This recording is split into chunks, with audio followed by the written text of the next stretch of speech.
En la Fundación Biopark estamos muy agradecidos por el premio Arca de las Mestas del Narcea, no solo por el reconocimiento a nuestro trabajo, sino sobre todo porque es un llamamiento a la conservación de algo tan importante para todos nosotros, tan elemental como el agua.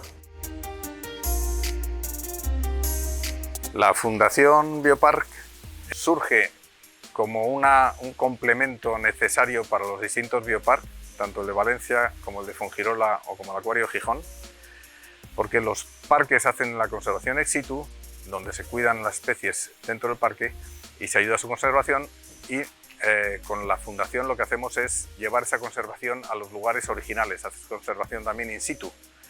Para hacerlo necesita evidentemente una aportación económica que se consigue dentro de los propios parques. Los bioparques generan a la Fundación recursos que luego se destinan pues, a distintos parques y espacios naturales del mundo de distintas especies. La Fundación tiene proyectos literalmente en los 5 continentes alrededor del mundo.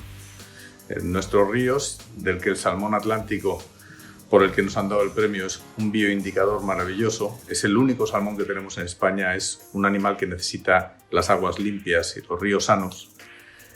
Y es, como decía, el embajador de este mensaje de que si hay algo importante en nuestras vidas, pensémoslo todos lo usamos, todos lo necesitamos cada día, es el agua, aguas limpias. Los ríos limpios son los emisarios, los embajadores de la salud de nuestro medio ambiente.